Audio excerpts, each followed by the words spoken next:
میں دلہن تو اپنے کزن ارمان کی تھی. میں نے سہاگرات شاہمیر کے ساتھ منائی. شاہمیر نے میری شادی والی رات 3 مرتبہ میرے ساتھ کبڈی کھیلی اور مجھے پانی پانی کر گیا.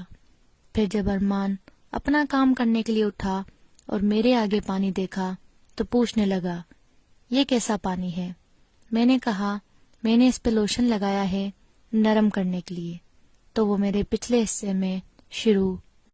ناظرین، کہانی میں آگے کیا ہوا سننے کے لیے ویڈیو کو آخر تک لازمی دیکھیں اور چینل کو بھی سبسکرائب کر کے گھنٹی کے نشان پہ کلک کر کے آل پہ کلک کر دیں تاکہ اسی طرح کی دلچسپ ویڈیوز آپ دوستوں ہمارے چینل پر ملتی رہیں. میرا نام صدف ہے. میری عمر 24 سال ہے. میں ایک شادی شدہ عورت ہوں. میرے گھر والوں نے میری زبردستی شادی کرا دی تھی. میں اپنے ماموں کے بیٹے شاہمیر کو پسند کرتی تھی اور اسے دل و جان سے چاہتی تھی. شاہمیر بھی مجھ سے محبت کرتا تھا. ہم دونوں ایک دوسرے کو پسند کرتے تھے، مگر میرے ابو اور شاہمیر کے ابو کی آپس میں نہیں بنتی تھی، اس لیے ماموں کے گھر میں آنا جانا نہیں تھا. اس وجہ سے مجبوراً ہم دونوں چھپ چھپ کے ملتے تھے. شاہمیر جب ملتا تو مجھے گلے لگا لیتا. میں بھی اس سے خوب چمٹ جاتی اور اس لمحے کو خوب انجوائے کرتی، کیونکہ میں بھی بالغ تھی اور وہ بھی جوان تھا. گلے لگنے کے وقت بہت زور کی خواہش ابھرتی، لیکن مجبوراً ہم دونوں خود پہ قابو پاتے، پھر بیٹھ کے اپنی محبت کی خوب باتیں کرتے.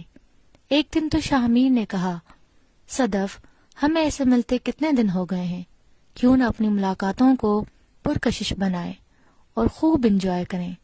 میں نے کہا، شاہمیر، اگر ابو کو پتہ چل گیا تو وہ ہم دونوں کو جان سے مار ڈالیں گے. ویسے بھی ان کی آپ لوگوں کے ساتھ نہیں بنتی. اس نے کہا، میں کسی کو بھی پتہ نہیں چلنے دوں گا. لیکن میں نے اس دن اس کی بات ماننے سے انکار کر دیا. پھر میرے دل میں بھی گندے خیالات ابھرنے لگے. حالات کے ہاتھوں مجبور تھی اور پھر کسی قیمت پہ میں شاہمیر کو کھونا بھی نہیں چاہتی تھی، کیونکہ میرے پیدا ہوتے ہی ابو نے میری منگنی چچا کے بیٹے ارمان سے کر دی تھی. پھر ایک دن چاچا ہمارے گھر آئے اور ابو سے میری اور اپنے بیٹے کی شادی کی تاریخ طے کرنے کے لیے. ابو نے 15 دن بعد کی میری شادی کی تاریخ بھی دے دی. میں تو چچا کے بیٹے ارمان سے نفرت کرتی تھی. مجھے ایک آنکھ بھی نہیں بھاتا تھا. میں تو شاہمیر پہ دل و جان سے فدا تھی، پر حالات نے ایسا جکڑا ہوا تھا کہ میں اپنی ڈوبتی محبت کو بچا بھی نہیں سکتی تھی. میں چھپ کر شاہمیر سے ملنے چلی گئی. میں نے کہا، شاہمیر، ابو ارمان کے ساتھ میری شادی طے کر دی ہے. ٹھیک 15 دن بعد میں ارمان کی دلہن بن جاؤں گی. شاہمیر، میں تم سے عشق کرتی ہوں، تمہیں نہیں چھوڑ سکتی. پلیز کچھ کرو. میں تو کہتی ہوں ہم دونوں بھاگ کے شادی کر لیں.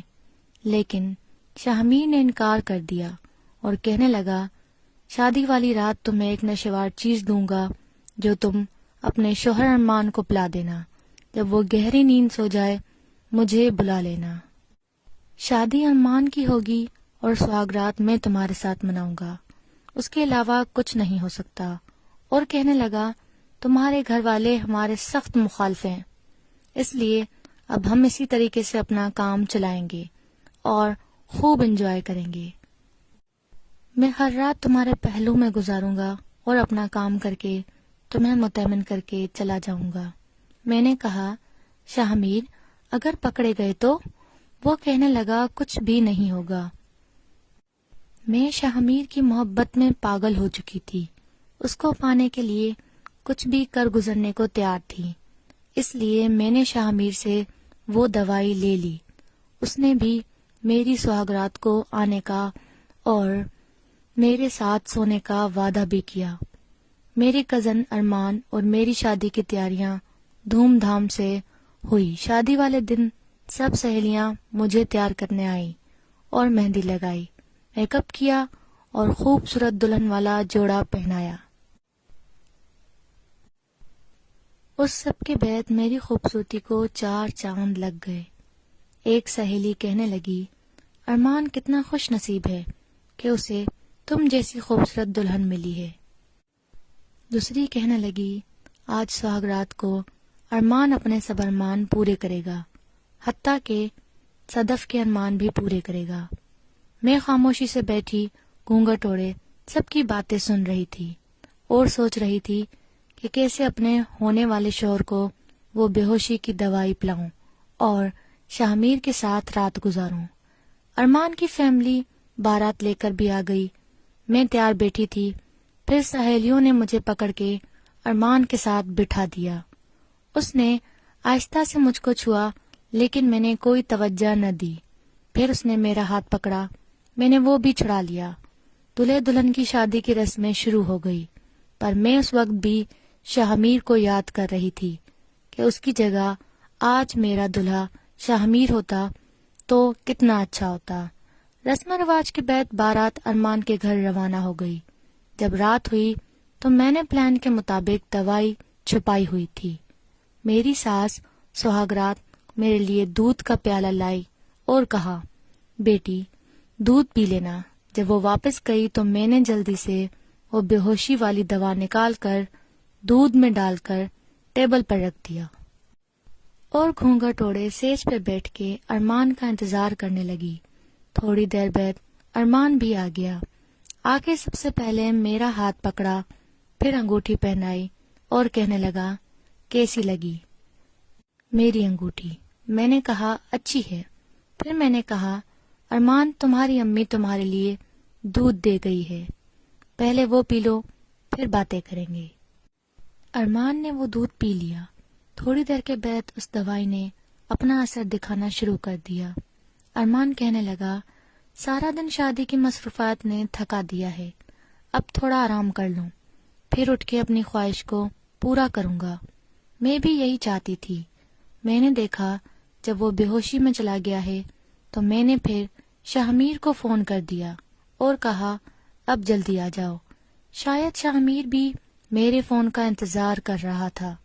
آدھی رات کو چھپتے چھپاتے وہ میرے سہاگ رات والے کمرے میں آ گیا۔ آتے ہی اس نے مجھے گلے لگا لیا۔ میں بھی اسی کی حسرت میں بیٹھی تھی۔ میں بھی اس سے چمٹ گئی۔ پھر کہنے لگا، صدف ہم پہلے جلدی اپنا کام کر لیں، ایسا نہ ہو کسی کو پتہ چل جائے۔ پھر اس نے اپنی کارروائی شروع کر دی۔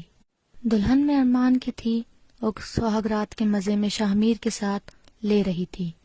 اس نے مجھے پورا بے لباس کر دیا اور پھر میرے اوپر آ گیا۔ میں اس کے نیچے تھی۔ ہم شادی سہاگ رات سب بھول گئے، اپنی مستی میں مگن تھے۔ ارمان بے ہوش پڑا تھا اور شاہ میر میرے ساتھ مزے لے رہا تھا۔ 3 مرتبہ کرنے کے بعد پھر جلدی چلا گیا اور جاتے ہوئے کہنے لگا، جب بھی دل کرے یہ دوائی اسے پلا دینا، پھر مجھے بلا لینا۔ پھر تو میں ہر رات شاہ میر کو بلاتی تھی۔